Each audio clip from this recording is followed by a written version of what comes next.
Hello everyone.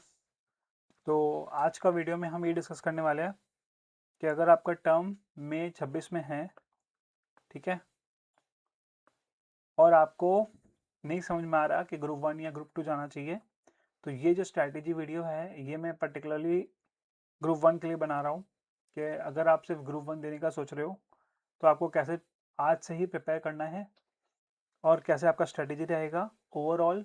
अभी तक इतने दिन आने वाले जो मई 26 का एग्ज़ाम आने वाला है उसमें आपका क्या स्ट्रैटेजी रहेगा, आप जो फॉलो करोगे इतने दिन तक। ओके, तो देखो, सबसे पहला पॉइंट, इस वीडियो में काफ़ी पॉइंट मैंने लिखे हैं, ठीक है, तो इसी वीडियो में आपको सारा सॉल्यूशन, सारा आंसर्स मिल जाएगा। तो आई जस्ट वांट आप लोग से गाइस कि चैनल को सब्सक्राइब करो और लाइक करो और कमेंट करो आपको जो भी डाउट्स हैं। तो उससे क्या होगा, मुझे आने वाले और भी टाइम में मैं अच्छे अच्छे वीडियोस आपके लिए लाता रहूँगा, ठीक है। सारा टिप्स एंड स्ट्रैटेजी सब डिस्कस मैं कर लूँगा। जो अब मैंने अभी रिसेंटली एग्जाम क्लियर किया है तो मैं आपसे ज़्यादा कनेक्ट कर पाऊँगा और आपको जो गलतियाँ मैंने करी है वो आपको पहले बता दूंगा, ताकि आप अभी से ही वो प्रिपरेशन में गलतियाँ नहीं करो, ठीक है। तो let's just start the video.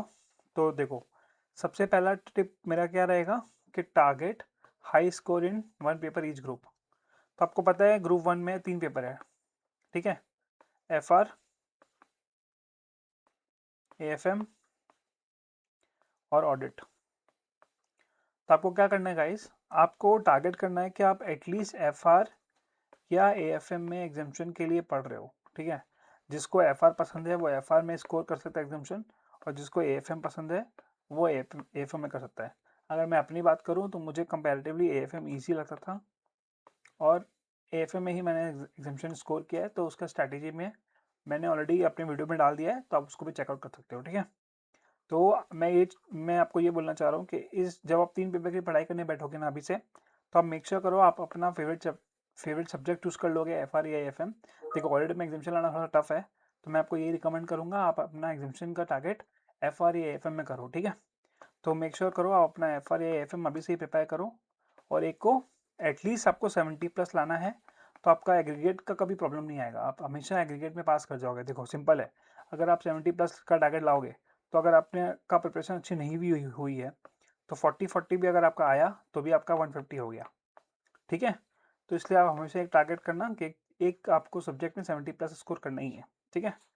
और डिपेंड करता है इंस्टीट्यूट कौन से टर्म में कौन सा पेपर टफ कर रहा है। जैसे जैन वाले जो अभी टर्म हुआ था उसमें AFM का पेपर मैंने सुना काफ़ी टफ आया था, तो ऐसे it all depends on luck also. Second, मैं आपको बोलूँगा, आपने अभी से जो प्लान कर रहे हो, आप अभी आपने जो अपना प्लान बना रहे हो, रूटीन बना रहे हो, उस पर स्टिक करो, ठीक है। कभी कभी ऐसा होगा कि आप 7 दिन में 5 दिन ही पढ़ पाओगे, लेकिन आपको पैनिक नहीं करना है, आपको बर्नआउट नहीं फील करना है। आपको वो प्लान जो आप अभी डिसाइड करोगे कि आपको 3 महीना में कैसे क्या प्लान करना है, वो आप अभी डिसाइड करोगे, ठीक है, और उस पर स्टिक करोगे। तो सबसे ज़रूरी है ये पॉइंट कि आपका जो भी प्लान है कि आपको दिन में इतने घंटे FR पढ़ने हैं, FM पढ़ना है, वो अभी से ही आप डिटेल में उसको लिख के रखोगे, उसको फॉलो करोगे। अब इस 2 या 3 महीना जो बचे हुए हैं, तो आज जैसे जो डेट है, आज डेट है 13, ठीक है, और आपका एग्ज़ाम 2 मई से स्टार्ट होने वाला है सपोज करो। तो जैन आपके पास है, फेब, मार्च, अप्रैल, 4 महीना पकड़ के चलो, 120 डेज आपके पास अभी है। उसमें से 13 डेज को आप निकाल दो, तो आपके पास रफली अबाउट 100 डेज बचे हुए हैं। तो 100 डेज अगर मैं इसलिए रिकमेंड करूँगा कि जिसने अभी तक सारे ट्यूशन क्लासेस नहीं कंप्लीट किए हैं वो एक ग्रुप पे फोकस कर सकता है। जिसके ट्यूशन क्लासेस ख़त्म हो गए हैं सारे अच्छे से, तो वो दोनों ग्रुप में जा सकता है, ठीक है। इसके लिए मैं एक सेपरेट वीडियो कल लेके आऊँगा, तो मेक श्योर करो आप चैनल को लाइक सब्सक्राइब करके रखो और बेल आइकन प्रेस कर देना ताकि आपको नोटिफिकेशन आ जाएगी। अभी मैं डेली वीडियो लेके आने वाला हूँ, ठीक है, मैं ट्राई करूँगा कि मैं डेली वीडियो लेके आऊँ ऑफिस के बाद आके। थोड़ा टफ होता है मेरे लिए, बट मैं पक्का ट्राई करूँगा, ठीक है। बट आप अपना सपोर्ट दिखाओ गाइस। तो आपको इस 100 दिन में कम से कम हो सके तो इंस्टाग्राम डिलीट कर दो, और हो सके जितने भी एंटरटेनमेंट का सोर्स है उसको हटा दो। आप एजुकेशनल वीडियोस देख सकते हो, रिवीजन वीडियो फॉलो कर सकते हो, और थोड़ा बहुत आप सॉन्ग सुन लिया, कोई सीरीज़ अगर आप देख रहे हो तो खाते वक्त आप थोड़ा बहुत देख के लेके बैठ जाओ, ऐसे कोई इशू नहीं है, ठीक है। चौथा पॉइंट हम डिस्कस करते हैं, क्वालिटी ओवर क्वांटिटी। देखो क्या होता है ना, FR बहुत बड़ा है, अराउंड 35 चैप्टर्स है उसमें, सारे इंडेक्स और थ्योरी मिला के। तो क्वालिटी में ये बोलना चाह रहा हूँ ना, आप ABC पकड़ो, खुद से एनालाइज मत करने बैठना, कोई एक टीचर का ABC पकड़ो। मैं ये नहीं बोल रहा हूँ आप ABC ही फॉलो करो सिर्फ, एबीसी के अकॉर्डिंगली ना आप चैप्टर्स को वेटेज दे दो, टाइम दे दो। कैटेगरी ए चैप्टर्स जो होंगे ना उसको थोड़ा ज़्यादा टाइम दो, ताकि अच्छे से करो, एग्जाम में वो आए तो आपको बिना देखे ही बन जाए। तो उसके बाद कैटेगरी बी को देखो, उसमें आप कम टाइम लगाओ और ट्राई करो, आप स्क्रिबल करो। जब भी कोई सॉल्यूशन आपको आ गया हो, समझ में आ गया ना, एक रफ कॉपी लेके बैठो और स्क्रिबल करके देखो कि आपसे बन रहा है कि नहीं बन रहा, आपका हाथ चल रहा है कि नहीं चल रहा है। एग्जाम में क्या होता है, हाथ चलना बहुत इंपॉर्टेंट होता है। कभी कभी क्या होता है, आपका हाथ नहीं चलता है, बीच बीच में रुकता है, आपको समझ में नहीं आता है कि नेक्स्ट स्टेप क्या होगा। तो उसमें आपको स्क्रिबल करना है और देखना है कि आपका हाथ स्मूथली चल रहा है कि नहीं चल रहा है। ठीक है। तीसरा पॉइंट, आपको परफेक्शन पे नहीं जाना है कि आज मैंने मुझे 12 घंटा पढ़ाई करना ही है, नहीं हुआ तो मैं कल से नहीं पढ़ूंगा, या इतना प्रॉब्लम क्यों आया मुझे। ये आपको नहीं करना है। आपको कैसे भी अपना जो डिस्ट्रैक्शन है उसको अवॉइड करना है, और परफेक्शन आपको अवॉइड करना है। सॉरी, परफेक्शन ऐसे आप अवॉइड करोगे कि आप चाहोगे नहीं कि पूरा टाइम मुझे इस पे ही देना है, ठीक है, कि मुझे ये चैप्टर अच्छे से कंप्लीट करना ही है, ये नहीं होगा तो मैं आगे नहीं बढ़ूंगा। नहीं, आप 80% भी करते हो ना अगर, तो भी ठीक है, एक बार के लिए आगे बढ़ो, टाइम मिलेगा दोबारा कर लेना उसको। तो परफेक्शन के पीछे मत भागो, ठीक है, क्योंकि बहुत कुछ कवर करना है। और एक ही चीज़ फॉलो करो, बार बार यहाँ से वहाँ टीचर को स्विच मत करो। एक बार जो टीचर को फॉलो कर रहे हो, जिसने आपको क्लासेस ली है, उसी का रिविजन वीडियो देखो और उसी को फॉलो करो। आप ये 100 डेज पढ़ना बहुत टफ है आज के ज़माने में, आपको पता है, सबका अटेंशन स्पैम बहुत कम हो गया है, 15 सेकंड 20 सेकंड रील देखा आगे बढ़ा। तो यहाँ पे मेंटल आपका बहुत स्ट्रेंथ टेस्ट होगा, तो आपको एक प्लान स्टिक करना है और उस पर ही काम करना है, ठीक है। मेंटली स्ट्रांग रहना है, हो सके तो वॉक किया करो, थोड़ा बहुत एक्सरसाइज कर लिया, ठीक है। ड्रिंक मोर वाटर, फ्लूइड्स पे ज़्यादा रहो, खाना कम खाओ। हाँ, जैसे कि मैंने बोला आपको कि 100% सब कुछ कवर नहीं करना है। 80% जो LDR क्वेश्चन आपको टीचर्स देते हैं वो देख लो, या आप चाहते हो कि मैं आपको बता दूं हर चैप्टर्स का LDR, मैं वो भी कर दूंगा, आप इस वीडियो पे कमेंट करना। तो 80% पे फोकस करो, इसी को परफेक्ट करो, इसी को अच्छे से करो। आप ये 80% क्वेश्चंस को अगर 2 बार कर लिया ना आपने, 3 बार कर लिया लिख के, तो आपका एग्जाम में अपने आप हाथ चलेगा, आप आराम से कर पाओगे, ठीक है। अब क्या करो, स्टडी का चंक्स में पढ़ाई किया करो। सपोज करो आपको 12 घंटा पढ़ना है, ठीक है, मेगा टारगेट, अगर आप स्टार्ट कर रहे हो तो स्टार्ट विद 8 आवर्स, फिर 10 करो, फिर 12 करो। एग्जाम में तो 15-20 आराम से हो जाएगा, ठीक है। तो क्या करना है आपको, चंक्स में पढ़ाई करना है, 3 आवर्स का स्लॉट में। 12 घंटा पढ़ रहे हो ना, 3 घंटे का 4 स्लॉट में पढ़ाई करो। फिर जब आप 16 घंटा पढ़ोगे तो 4 घंटा कर दो, ऐसे करके आप चंक्स में पढ़ाई करना है और बीच में ब्रेक्स लेना है, कोई दिक्कत नहीं है।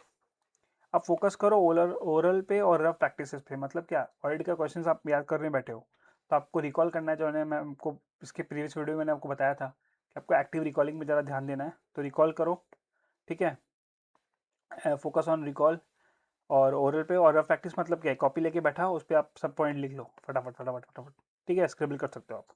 तो इस पे करो पूरा फेयरली बैठ के, कॉपी में एक एक चीज़ लिखना, पॉइंट्स वो मत करो, उसका टाइम नहीं है। स्टार्टिंग से ही आप ऐसा प्रिपेयर करो ना कि आपको 1 महीने में एग्जाम देना है, ठीक है। तो आपका अच्छे से प्रिपेयर होगा। आप सोचोगे अभी बहुत दिन पड़े हैं, आराम से करता हूँ, लास्ट में फिर वो नहीं हो पाता है, पैनिक हो जाता है। तो अभी से आपको ऐसे पढ़ना है कि आपका 1 महीना में एग्जाम है, तो आप कैसे करोगे वैसे हिसाब से करो, ठीक है। अब मैं यहाँ पे बोलूँगा, जो MCQ प्रैक्टिस अलग से नहीं करना है। क्या होता है, एग्जाम पेपर अगर आप देखोगे ना, तो इंस्टीट्यूट क्या करता है, आपके कॉन्सेप्ट ही चेक करता है, ठीक है वो। और कॉन्सेप्ट वो कहीं से भी पूछ, कुछ भी पूछ सकता है। आपको कॉन्सेप्ट आपका अच्छे से करना है, आपको कॉन्सेप्ट पे ग्रिप अच्छा होना चाहिए। आप सोचोगे कि कोई टीचर का वीडियो सुन के मैं खाली क्लासेस देख लेता हूँ, एक बार रिविजन वीडियो सुन लेता हूँ और सब कर लूँगा, वैसे नहीं होता है। आपको कॉन्सेप्ट अच्छे से आना चाहिए, क्योंकि MCQ में आपके कॉन्सेप्ट पे टेस्ट होंगे, और जब नए क्वेश्चन आएंगे तो आपको कॉन्सेप्ट ही हेल्प करेगा वो क्वेश्चन को क्रैक करने के लिए, ठीक है। तो कॉन्सेप्ट पे ज़्यादा ध्यान देना कंपेयर टू प्रैक्टिकल सिर्फ क्वेश्चन करना। LDR क्वेश्चन क्या होता है, FR सपोज बहुत बड़ा चैप्टर है, ठीक है, आप कंसोलिडेशन पकड़ लो, उसमें कम से कम नहीं तो 70-80 क्वेश्चन है। तो आप LDR में क्या करो, सिर्फ 15-20 क्वेश्चन ही देखो जो आपके टीचर ने आपको दिए हैं, ठीक है। तो वही क्वेश्चन को आप बार बार प्रैक्टिस करो। एडजस्टमेंट जो नए नए आते हैं ना, उसको आप कहीं पे लिख लो कि ये एडजस्टमेंट में ये करना है, ये एडजस्टमेंट में ये करना है। तो ऐसे आपके कंसोलिडेशन हुआ, फाइनेंशियल इंस्ट्रूमेंट हुआ, ये सब इजीली हो जाएंगे। तो शुरू से LDR क्वेश्चन से फोकस करो। सारा कुछ सब कुछ नहीं करना है, छोटे छोटे क्वेश्चन जो हैं वो इतना मैंडेटरी नहीं है, तो आप LDR क्वेश्चन में ज़्यादा फोकस करो, ठीक है। अब इसके लिए मैं ऑलरेडी एक वीडियो मैं डाल चुका हूँ, मैं वीडियो FR और AFM कैसे पढ़ना है आपको अच्छे से। तो वो वीडियो आप चेकआउट कर सकते हो, मेरे ऑलरेडी यूट्यूब चैनल पे है। तो वो आप ज़्यादा वीडियोज़ नहीं है अभी, तो वो आपको मिल जाएगा, ठीक है। इसका वीडियो आ गया है, इसका वीडियो भी आ गया, और ऑडिट पे मैं काफ़ी और भी वीडियोज़ लेके आऊँगा, और भी स्ट्रैटेजी और टिप्स शेयर करूँगा। तो ये भी आप चैनल पे बने रहना, ठीक है। क्यूमुलेटिव रिविजन, देखो यहाँ पे मेरा क्या मतलब है ना, मंडे से लेके सैटरडे तक फुल पढ़ाई करो, नो रिविजन। संडे को बैठ के जो आपने मंडे टू सैटरडे पढ़ा, वो पूरा संडे रिवाइज़ करो बैठ के, ठीक है? That's the best revision starting में। तो संडे को आप रिवाइज़ करो और फिर मंडे से जब आप पढ़ने बैठो तो उसको भी ट्रैक रखो, मंडे से सैटरडे पढ़ो, फिर संडे रिवाइज़ करो। और हो सके तो हर मंथ के बाद एक टेस्ट दे दो, खुद से एक टेस्ट, कोई भी पास्ट पेपर उठाओ या मॉक टेस्ट उठाओ इंस्टीट्यूट का, और खुद से 3 घंटे बैठ के टेस्ट दे दो। अगर आप टेस्ट दोगे ना तो आपको गलतियाँ मालूम पड़ जाएगी, जो आप एग्जाम में गलती करोगे वो आप पहले ही देख लोगे क्या गलती हो रही है, तो वो आपको पहले ही मालूम पड़ जाएगी, ठीक है? अब इतना पढ़ने के बाद मेमोरी आपको लगेगा कि मैं सब भूल जाऊँगा, कुछ याद नहीं आएगा, ऐसा नहीं होता है। Trust your memories. आपको एग्ज़ाम देने जब एग्ज़ाम देने जाओगे ना आपको सब याद आएगा। अगर आपने अच्छे से पढ़ा हुआ है तो आपके सबकॉन्शियस माइंड में वो बातें रहेंगी, आप लिखने बैठोगे आपसे बनेगा। बट मेक श्योर करो जब आप पढ़ो तो अच्छे से पढ़ना, क्वालिटी पढ़ना, क्वांटिटी में मत पढ़ना, क्या सब कुछ खत्म करना है, नहीं। जो पढ़ो उसको इतना अच्छे से पढ़ो कि आपको कभी भी वो पूछे 1-2 महीना बाद भी तो आपको कुछ ना कुछ आप उसको याद रहे, एकदम ब्लैंक आउट मत हो जाना, ठीक है? अब देखो लिमिट एनालिसिस ये बहुत अच्छा पॉइंट है। आपको जो एनालिसिस करना है वो अभी आप कर लो 1-2 दिन में। उसके बाद आप कोई यूट्यूब वीडियो मत खोलना, कोई रिवीजन वीडियो मत देखना अलग से कि कैसे पढ़ना है, क्या एनालिसिस करना है, कैसे इसका एबीसी देखूँ। हर हर टीचर आपको आके ना बोलेंगे ये स्ट्रैटेजी फॉलो करो, वो करो। कुछ मत करना, आपने जो प्लान बना लिया है अभी सब कुछ देख लो एक बार, मेरा देख लो, सबका देख लो, प्लान बना लो और उसी को स्टिक करो, ठीक है? लास्ट में मोड में कोई भी चीज़ मत करना, पैनिक मत करना। ये मैंने बोल दिया ऑलरेडी आपको, ये क्वालिटी टेक्स टाइम। जब क्वालिटी पढ़ोगे ना, सपोज करो इंडेक्स 116, ठीक है? किसी को 1 घंटा लगता है, किसी को 2 घंटा लगता है, किसी को 3 घंटा लगता है। वो आप पे डिपेंड करता है, आप कितना अच्छे से करते हो। अगर आप 116 करोगे आपको अच्छे से करो, 115 करोगे अच्छे से करो। तो एक बार आप अच्छे से करो, बाद में आप जब सेकंड टाइम रिवीजन करने बैठोगे ना, आपको सबसे कम टाइम लगेगा। आपने सपोज करो पहला रिवीजन खत्म किया 2-3 घंटे में, ठीक है? अब सेकंड रिवीजन आपके 1.5 में होगा या 1 आवर में हो जाएगा, देखना। बाकी जो 3 घंटा लिया ना, या 4 घंटे या 2 घंटा लिया उसने, तो वो नेक्स्ट भी 2 घंटा ही लेगा, वो 4 घंटा लेगा। तो भागना नहीं है, क्वालिटी का रखना है। और एट दी एंड सबसे बहुत मैटर करता है पॉजिटिव माइंडसेट। आपने जो टाइम टेबल बनाया है, जो रूटीन बनाया है, जिस हिसाब से पढ़ाई कर रहे हो ना, उसको कंटिन्यू करो। अपने आप पे डाउट मत करना, अपने आप पे डाउट करोगे सब आप पे डाउट करेंगे, ठीक है? तो अपने पे डाउट नहीं करना है। माइंडसेट का पूरा गेम है, देखो लास्ट तक जो टिक जाएगा, लास्ट तक जो ये फॉलो करेगा वो आराम से सीए बन के निकलेगा, ठीक है? तो आपको गिव अप नहीं करना है। 1-2 दिन कभी होगा आपको पढ़ने का मन नहीं करेगा, इट्स ओके, मत पढ़ो। 1-2 दिन ब्रेक ले लो, घूम के आ जाओ, कुछ भी कर लो। लेकिन ये नहीं सोचना है कि कल का दिन बर्बाद हो गया तो आज भी बर्बाद करूंगा, नहीं।